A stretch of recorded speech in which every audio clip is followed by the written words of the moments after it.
Hello à tous, très courte vidéo aujourd'hui pour vous dire qu'on est bien arrivé en Australie. Ça y est, l'Indonésie c'est terminé, la place au wild de l'Australie, aux grands espaces. On est arrivé à Darwin dans le nord de l'Australie et on a loué notre van pour 3 mois. C'est notre maison sur roue pour 3 mois. Donc on commence à prendre nos repères tout doucement, tranquillement. Je suis vraiment ravie de ce mode de voyage parce que ça va permettre à Léo d'avoir un peu plus de repères après avoir bougé pas mal en Asie pendant 2 mois. Même si au bout d'un moment, comme je te l'avais dit, on avait décidé de moins bouger en Indonésie. Mais voilà, là au moins, c'est sa maison. Tout autour change, ça va changer régulièrement. Mais par contre, à l'intérieur, enfin voilà, il va s'endormir et se réveiller tous les jours au même endroit. Donc c'est parfait, je suis ravie parce que ça allie finalement le côté aventure où il va voir de nouveaux endroits tous les jours, ou quasiment on va dire. Il va rencontrer de nouvelles personnes, faire de nouvelles activités. Donc ça c'est l'aventure. Et en même temps, il y a le côté rassurant d'avoir toujours le même toit et de pouvoir conserver ses repères. Donc voilà, pour le moment on est à Darwin, c'est le début, on n'est pas encore tout à fait certain de notre itinéraire.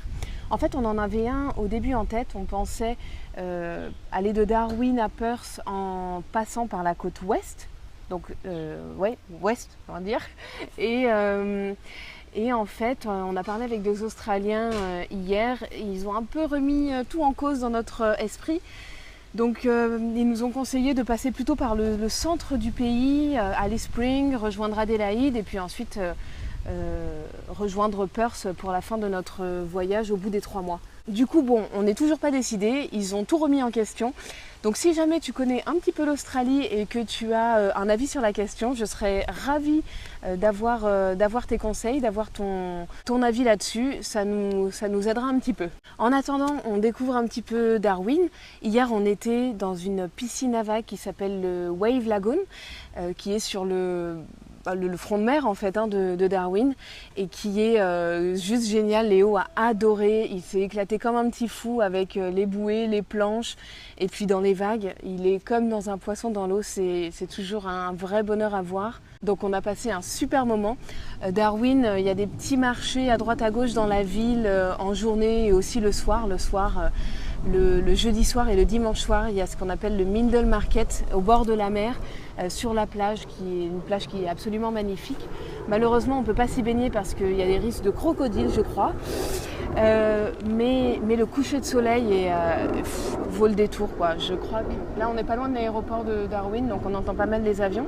Ce qui plaît énormément à Léo, hein. Donc on a des avions qui passent à peu près tous les quarts d'heure, je pense. Il a de quoi faire. En ce moment, il est en admiration devant tous les avions, les hélicoptères, etc. Donc là, on a choisi l'endroit parfait pour lui. Mais voilà, le Mindel Market avec un coucher de soleil absolument magnifique sur la mer, c'était aussi vraiment un super moment passé là-bas. Et puis on va aussi découvrir deux parcs nationaux qui sont pas loin de Darwin, le Litchfield National Park et le Kakadu National Park, avec plein de bassins naturels, de piscines naturelles, des cascades, etc. Donc j'ai hâte de voir ça. Ça promet de très belles images pour les prochaines vidéos. Je te dis à bientôt.